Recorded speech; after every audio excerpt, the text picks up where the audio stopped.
Incense സ്റ്റിക്കുകൾ, മലയാളത്തിൽ പറഞ്ഞാൽ ചന്ദനത്തിരികൾ, അതിൽ കുടിൽ വ്യവസായമായിട്ടൊക്കെ ചെയ്ത് അതുണ്ടാക്കി വിറ്റ് ജീവിക്കുന്ന ഒരു ഗ്രാമമുണ്ട്. നമ്മുടെ നാട്ടിലല്ലോ കേട്ടോ, അങ്ങ് ദൂരെ വിയറ്റ്നാമിന്റെ ക്യാപിറ്റൽ സിറ്റിയായ ഹനോയിൽ നിന്ന് 35 കിലോമീറ്റർ ദൂരെയുള്ള കുയാങ് ഫു കൗ, അങ്ങനെയാണ് പ്രൊനൗൺസ് ചെയ്യുന്നതെന്ന് തോന്നുന്നു. അവിടെ ഇങ്ങനെ ഒരു ഗ്രാമമുണ്ട് കേട്ടോ. ഇൻസെൻസ് വില്ലേജ് എന്നാണ് ഇത് അറിയപ്പെടുന്നതും. ആ ഒരു ഗ്രാമത്തിലേക്കുള്ള കാഴ്ചയാണ് നിങ്ങൾ കാണാൻ പോകുന്നത്. കൂട്ടത്തിൽ ഇവർ ഈ സ്ഥലമൊക്കെ പ്രൊമോട്ട് ചെയ്യാൻ വേണ്ടി, ഫോട്ടോഗ്രാഫിക്ക് വേണ്ടി കുറെ ഗ്രൗണ്ടിൽ ഇവരൊരു പാറ്റേണിലൊക്കെ ഇത് ഡിസൈൻ ചെയ്ത് വെച്ച സ്ഥലങ്ങളും ഉണ്ട് ഇവിടെ കുറേ അധികം.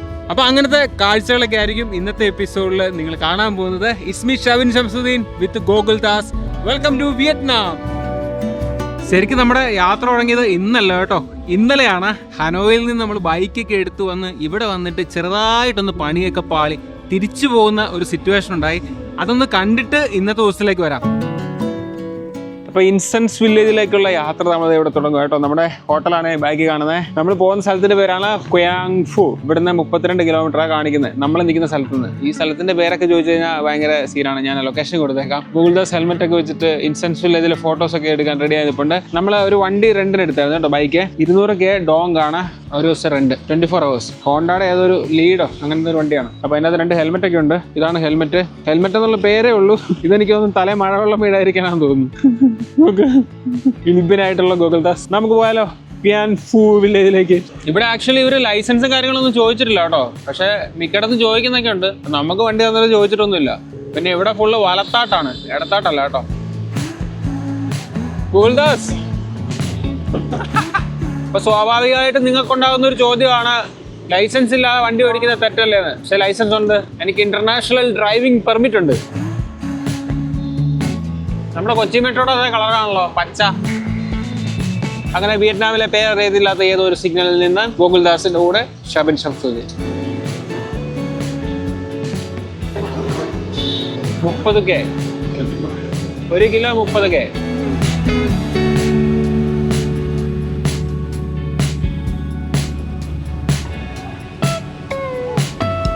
അയ്യോ, അങ്ങനെ ഏറെക്കുറെ നമ്മൾ എത്താറായിട്ടുണ്ട്. ഒരു 6 കിലോമീറ്റർ ഉള്ളൂ. നമ്മുടെ പെട്രോൾ ഏറെക്കുറെ തീരാറായി. ഇവിടെ പെട്രോൾ എന്ന് പറഞ്ഞാൽ പോലും ഇവർക്ക് മനസ്സിലാകില്ല. Okay, thank you. ആ ചങ്ങായിയാണ് നമുക്ക് പെട്രോൾ സ്റ്റേഷൻ എവിടെ ഉണ്ടെന്ന് പറഞ്ഞു തന്നെ കേട്ടോ. ഇവിടുത്തെ പ്രശ്നം എന്ന് വെച്ചാൽ ഗൂഗിൾ ട്രാൻസ്ലേറ്റർ അല്ലെങ്കിൽ നമ്മൾ തെണ്ടി കുത്തുവാള എടുക്കും. ഒരു രക്ഷയില്ല. അപ്പൊ നാട്ടിൽ നിന്ന് വരുമ്പോൾ ഗൂഗിൾ ട്രാൻസ്ലേറ്ററിൽ വിയറ്റ്നാമീസ് ഓഫ്ലൈൻ ആയിട്ട് ഡൗൺലോഡ് ചെയ്തിട്ടേ വരാറുള്ളൂ കേട്ടോ. അല്ലെ പെടലായിരിക്കും. ഭയങ്കര ഒരു വില്ലേജ് മൂടായല്ലേ. വരുന്ന വഴിക്ക് താറാവിന്റെ ഫാം, കോഴിയുടെ ഫാം, അങ്ങനെ ഇങ്ങനെയൊക്കെ ഒരു ആലപ്പുഴയൊക്കെ എത്തിയ ഫീല്. ശരിക്കും ഒരു ആലപ്പുഴയുടെ ഒരു ഫീല്. 2 സൈഡിലും പാടങ്ങളും അതിൻ്റെ ഇടയ്ക്ക് വെള്ളക്കെട്ടുകളും അതിൽ വെള്ളക്കെട്ടിൽ കൃഷികളും ഒറ്റ വ്യത്യാസമുള്ളൂ. നമ്മൾ ഓടിക്കുന്നത് റോങ് സൈഡാന്നേ ഉള്ളൂ. ഒടുവിൽ നമ്മളൊരു പെട്രോൾ പമ്പ് കണ്ടുപിടിച്ചേക്കുകയാണ്. ഈശ്വര, ഇതെങ്ങനെ പറഞ്ഞ് മനസ്സിലാക്കുന്നത്? അവിടെ ഇത് മണ്ണെണ്ണ. എവിടെ ഇതിന്റെ എവിടെ പെട്രോള്?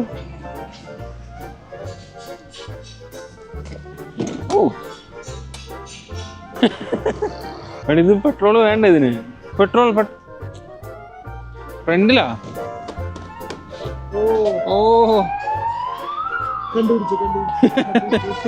Thank you. പെട്രോള് അവിടെ. ഞാൻ ആദ്യമായിട്ടൊരു വണ്ടിക്ക് അങ്ങനെ പെട്രോൾ ടാങ്ക് കാണുന്നു. 3 ഒരേ.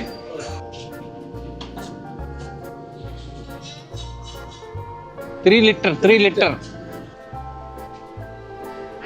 ഒന്നുമില്ല, ഒരു 300 അടിക്കാൻ പറ. ഓക്കെ.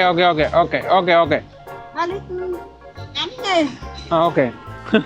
അവര് 3 ലിറ്റർ എന്ന് പറഞ്ഞു. പിന്നെ വാശിക്ക് 3 ലിറ്റർ അടിക്കാൻ പറഞ്ഞ് ഇപ്പൊ 5 2 8 10 ലക്ഷം രൂപ കൊടുക്കേണ്ട അവസ്ഥയായി. പൈസ ഉണ്ട് അത്രയും. 1 ലിറ്ററിന് 20-540. അത് ഏകദേശം നാട്ടിലെ 70-80 രൂപ വരും. അതിന്റെ ട്രാൻസ്ലേറ്ററിന്റെ ഫോൺ എന്ത്? What is the total cost? 8. അപ്പൊ ഞാൻ ഉദ്ദേശിച്ച കറക്റ്റ് 8 ലക്ഷം രൂപ കൊടുക്കണം.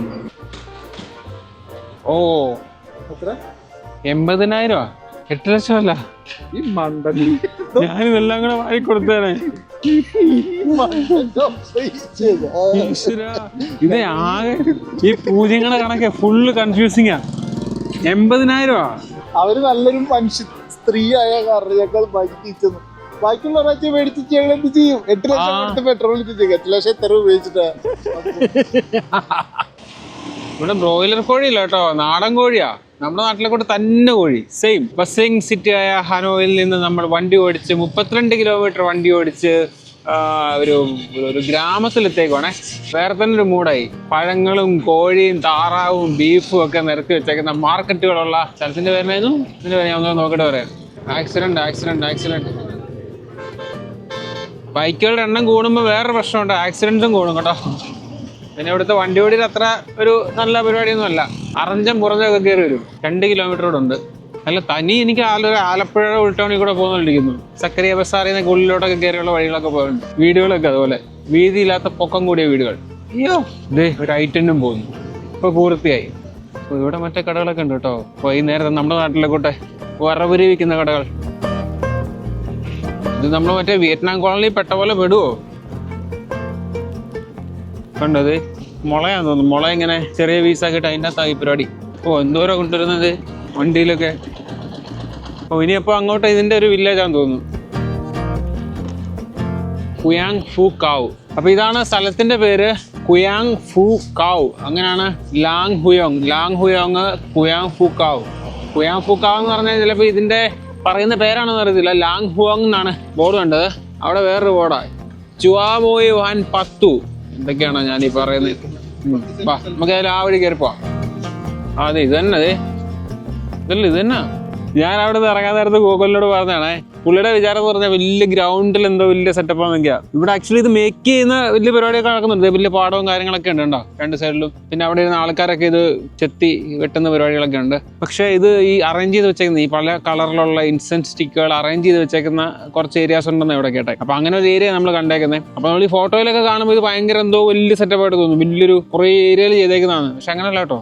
ഒരു 10-500 സ്ക്വയർ ഫീറ്റ് ഉള്ള ഒരു ഹാളിൽ സെറ്റ് ചെയ്തേക്കുന്ന പരിപാടികളാണ്. നമ്മൾ വന്ന് കണ്ട് കാണുമ്പോഴത്തേക്കിന് ഭയങ്കര എക്സൈറ്റ്മെന്റ് തോന്നുന്നില്ല. നോക്കട്ടെ. ഇതിൻ്റെ ഉള്ളിൽ കയറണമെങ്കിൽ ഒരു എൻട്രൻസ് ഫീ ഉണ്ട്. $2 അതായത് 150K. ആക്ച്വലി ഈ സ്ഥലം 2 രീതിയിൽ നിങ്ങൾക്ക് എടുക്കാം.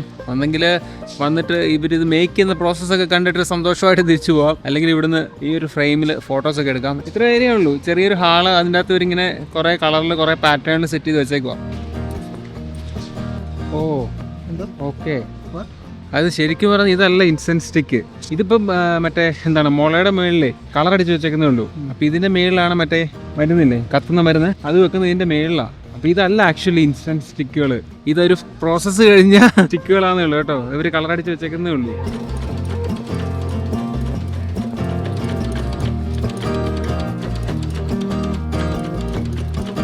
ഇതാണ് കേട്ടോ ഇതിൻ്റെ ഒരു മെയിൻ ഇൻഗ്രീഡിയൻറ്റ്, സിന്നമൺ. നമ്മുടെ നാട്ടിലെ കരാമ്പട്ട.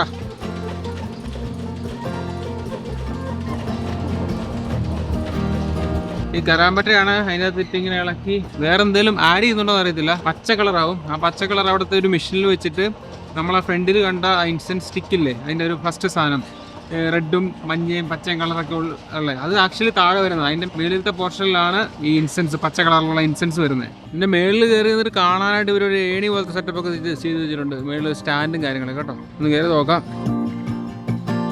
അപ്പോൾ ഇതാണ് ഇൻസെൻസ് വില്ലേജിലെ നിങ്ങൾ കണ്ട ആ ഒരു ഫ്രെയിമിലെ കാഴ്ചകൾ. ഇപ്പം നിങ്ങളിവിടെ വരുവാണെങ്കിൽ ആ ഒരു എക്സ്പെക്ടേഷൻ സെറ്റ് ചെയ്തിട്ടേ വരാറുള്ളൂ. ഇവിടെ വലിയ കാര്യമായിട്ടുള്ള സംഭവങ്ങളൊന്നുമില്ല. ജസ്റ്റ് ഫോട്ടോഗ്രാഫേഴ്സ് അവരുടെ കുറേ ഫ്രെയിമൊക്കെ സെറ്റ് ചെയ്ത് വെച്ച് നമ്മളെ കാണിച്ചു തരുമ്പോഴത്തേക്കിനും അടിപൊളി ലുക്കായിട്ടൊക്കെ കാണുന്നേ ഉള്ളൂ കേട്ടോ. നമ്മൾ ഗൂഗിൾ മാപ്പിൽ ഇങ്ങനെ തപ്പിയപ്പോഴത്തേക്കിനും തൊട്ടപ്പുറത്ത് തന്നെ ഇതുപോലത്തെ വേറൊരു സ്ഥലം കണ്ടു. പക്ഷെ അതിന് റൂഫും കാര്യങ്ങളൊന്നുമില്ല, കുറച്ചൊരു വലുതാണെന്ന് തോന്നുന്നു. അങ്ങോട്ടും കൂടെ ഒന്ന് പോയി നോക്കാം.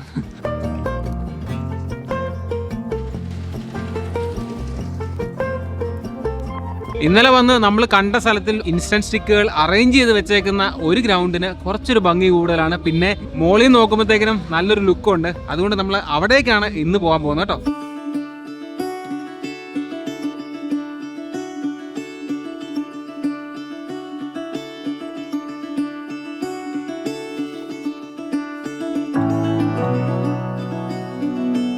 കുറേ അധികം പ്രോസസ്സുകളിലൂടെ കേട്ടോ നമ്മുടെ കയ്യിൽ കിട്ടുന്ന ആ ഇൻസ്റ്റൻറ്റ് സ്റ്റിക്കിൻ്റെ അവസാനത്തെ രൂപത്തിലെത്തുന്നത്. അപ്പോൾ ഇവർ ഫസ്റ്റ് ഈ വലിയ ഈ മുള അല്ലെങ്കിൽ ഈറ്റ അതിങ്ങനെ നമ്മൾ ഈ വരുന്ന വഴിക്കെല്ലാം കാണാൻ പറ്റും. ഈ പാടങ്ങളിലൊക്കെ ഇങ്ങനെ ഒരു കുത്തി ഒരു പ്രത്യേക ഷേപ്പിൽ ഇങ്ങനെ വെച്ചിട്ടുണ്ടാകും. എന്നിട്ട് അതിനെ അവർ അവിടെ നിന്ന് തന്നെ ചെറുതാക്കുക എന്ന് പറഞ്ഞാൽ ഒരു ഇൻസ്റ്റൻറ്റ് സ്റ്റിക്കിൻ്റെ ഒക്കെ വലുപ്പത്തിൽ ചെറുതാക്കും.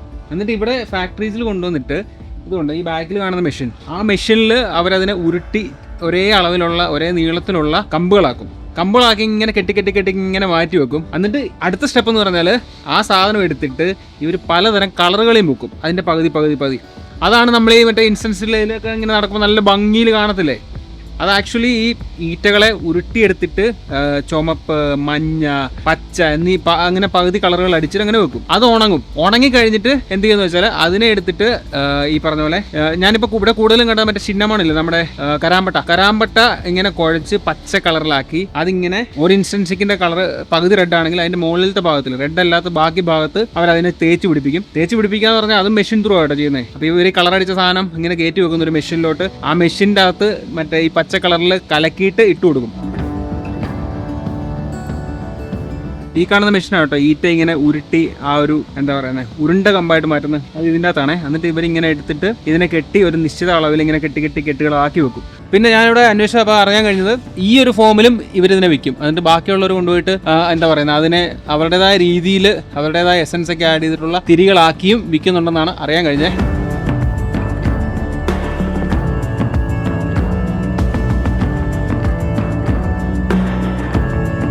ഈറ്റ വെട്ടി ഉരുട്ടി അതിൽ കളർ അടിച്ചിട്ട് അടുത്ത സ്റ്റെപ്പായിട്ട് അത് ഇവിടെ ഒരു റൂമിൽ ഇവർ പശ പോലത്തെ എന്തോ സാധനം മിക്സ് ചെയ്യുന്നൊരു പരിപാടിയാണ്. അതായത് ആ കമ്പിൽ പശ മുക്കും. എന്നാലേ ആ ഒരു ഇൻസെൻസിൻ്റെ ആ ഒരു സാധനമില്ല പച്ച കളറിൽ അതിൽ പിടിച്ചിരിക്കത്തുള്ളൂ. അപ്പോൾ അത് മുക്കിയിട്ട് ഉണക്കി കെട്ടി ഓരോ ഷേപ്പുകളിലാക്കി മാറ്റി വെക്കും. എന്നിട്ട് അതിലാണ് അവസാനഘട്ട പരിപാടിയായ ഇൻസെൻസിൻ്റെ ആ ഒരു എസൻസ് ഇല്ലേ മണം വരുന്ന സാധനം അത് മിക്സ് ചെയ്യുന്നത് അതിൻ്റെ അകത്താണ് കേട്ടോ. അവസാനം അതിലാണ് തേച്ച് പിടിപ്പിച്ച് വെക്കുന്നത്. കരാമ്പറ്റയുടെ മണം. ഫൈനൽ പ്രോഡക്റ്റ് നമുക്ക് നോക്കാനായിട്ട് അവരിങ്ങനെ ഒരു ടേബിളിൽ ഇങ്ങനെ നേരത്തെ വെച്ചിട്ടുണ്ട് കേട്ടോ. ഇതാണ് ഫൈനൽ പ്രോഡക്റ്റ്. നല്ല മണമുണ്ട്. നമ്മളിപ്പോൾ നിന്നത് ഒരു ഫാക്ടറിക്കകത്താണ്. അപ്പോൾ അവിടെയാണ് ഈ അറേഞ്ച്മെൻറ്റും കാര്യങ്ങളൊക്കെ ഉള്ളത് കേട്ടോ. പിന്നെ ഈ ഇൻസ്റ്റൻസ് വില്ലേജ് എന്ന് പറയുമ്പം ആ വില്ലേജുള്ളവർ കൂടുതലും ചെയ്യുന്നത് ഈ ഒരു ബിസിനസ്സാണെന്ന് തോന്നുന്നു. അല്ല ഇവരുടെ ഒരു കുലത്തൊഴിൽ എന്നൊക്കെ വേണമെങ്കിൽ പറയാം. ഈ പോകുന്ന വഴിക്ക് മൊത്തം അതിൻ്റെതായ കാര്യങ്ങളാണ് നമ്മൾ കാണുന്നത്. ഈ കളറടിച്ചത് ഉണക്കാനൊക്കെ ആയിട്ട് മുറ്റത്ത് ഇങ്ങനെ നിരത്തി വെച്ചേക്കുന്നു, കെട്ടി വെച്ചേക്കുന്നു. അങ്ങനത്തെ ഒത്തിരി കാഴ്ചകളുണ്ട്. കുറച്ചിനി സ്ട്രീറ്റും കൂടെ നടന്നത് കാണാം ഇവിടുത്തെ എങ്ങനെയാണ്.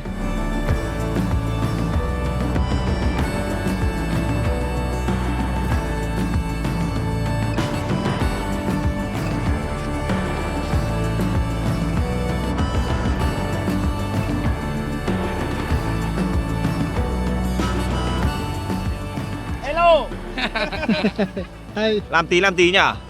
I cannot understand. Gà nướng nhá. Gà nướng của Việt Nam. Việt Nam. Có chén không? Làm chén. Ở Du là Lào. Không phải Lào, làm gì? Bạn ở Where are Mô. you from? Ở Mô. Where are you from? India, Kerala, India. Bọc ngoài đi. Thank you. Thank you. Nice to meet you. Mình rất là cảm động khi gặp được hai bạn đã đến đất nước Việt Nam để thăm quê hương làng nghề bữa cùng chúng tôi. Google translator നമ്മൾ തെറ്റിപ്പോയി. പുള്ളി പറഞ്ഞാൽ അറിയോ, പുള്ളി നമ്മളെ invite ചെയ്യുവാണ്. ഇതിൻ്റെ കൂട്ടത്തിൽ താറാവിനെ പിന്നെ കമ്പി കുത്തി പൊരിച്ച താറാവിനെ അതിൻ്റെ കൂട്ടത്തിൽ ഇച്ചിരി പൂശാനും അവർ നമ്മളെ വിളിച്ചുകൊണ്ടിരിക്കുകയാണ് എന്നാണ് അദ്ദേഹം ഇത്രയും വലിയ രീതിയിൽ ട്രാൻസ്ലേറ്റ് ചെയ്തത് കേട്ടോ. ഇവരൊക്കെ കുഴപ്പമില്ല, അത്യാവശ്യം നല്ലതാണ്. ഇവിടുത്തെ വെള്ളമടി സെറ്റപ്പ് ഉണ്ടോ കേട്ടോ, ആണ്.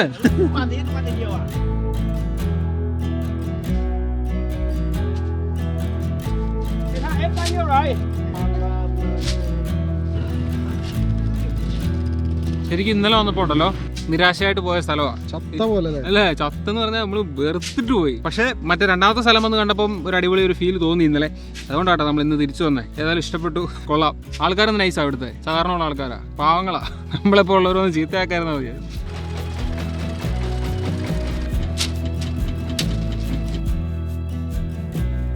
നമ്മൾ ഈ വഴി ഇങ്ങനെ നടക്കുമ്പം മെയിനായിട്ടുള്ള കാഴ്ചകൾ ഈ ഇൻസെൻസ് വില്ലേജിൻ്റെതായ കാഴ്ചകളാണ് കേട്ടോ. അതായത് പല രീതിയിലുള്ള ഇവരുടെ റോ മെറ്റീരിയൽസ് പല പ്രോസസ്സുകളിലൂടെ ഈ അവസാനത്തെ ഇൻസെൻസ് സ്റ്റിക്കിലേക്ക് എത്തിക്കുന്ന പ്രോസസ്സുകൾ കുടിൽ വ്യവസായം പോലെ എല്ലായിടത്തും ഉണ്ട് കേട്ടോ. പിന്നെ വരുന്ന വഴിക്ക് ഇവിടെ കുറേ ആൾക്കാർ ഇരുന്നിട്ട് 2 താറാവിനെ കമ്പേ കെട്ടി ഗ്രില്ല് ചെയ്യുന്നൊരു കാഴ്ച കണ്ടായിരുന്നേ. അവർ നമ്മളെ വിളിച്ച് ഫുഡ് തരാമെന്നൊക്കെ പറഞ്ഞു കേട്ടോ. പിന്നെ നമ്മുടേതായ രീതിയിൽ ട്രാൻസ്ലേറ്റ് ഒക്കെ ചെയ്ത് വർത്താനമൊക്കെ പറഞ്ഞു. ഗോകുല് ഡക്ക് എന്താ പറയുക തന്തൂരി അല്ലേ ആ. കഴിച്ചിട്ട് വരുന്നുള്ളതെന്നൊക്കെ പറഞ്ഞു. പിന്നെ നമുക്ക് ഹനോയി വരെ ഓടി എത്തേണ്ടതുകൊണ്ട് പക്ഷെ അവര് ഭയങ്കര എൻജോയ്മെന്റ് കേട്ടോ. അടിപൊളിയാ. അതായത് സൈഡില് ഫുള്ള് താറാവ് കൂട്ടം, ഇപ്പുറത്ത് 2 താറാവിനും പിടിച്ചിട്ട് പൊരിച്ചോണ്ടിരിക്കണം. അടിച്ചിട്ട് നാടൻ മാറ്റ തോന്നുന്നുണ്ട്. ഫുള്ള് പാടം വൈബ്, നല്ല തണുപ്പ്, നട്ടുച്ചയ്ക്ക് വരെ നല്ല തണുപ്പുണ്ട്. ഇപ്പോഴും നല്ല നല്ല രസം തണുപ്പുണ്ട്. ഇൻസെൻസില് എന്ന് പറയുന്ന ഇൻസെൻസ് മാത്രമല്ല ഇവിടെ കുറെ അധികം കാര്യങ്ങളുണ്ട്. താറാവിന്റെ കൃഷി, കോഴിക്കൃഷി, നമ്മുടെ നാടൻ താറാവും കോഴിയൊക്കെ ഇല്ലേ, അതൊക്കെ ഇവിടെ വന്നാൽ കാണാം. ഒരു ആലപ്പുഴയുടെ ഉള്ളിലൂടെ പോയൊരു ഫീലാണ്.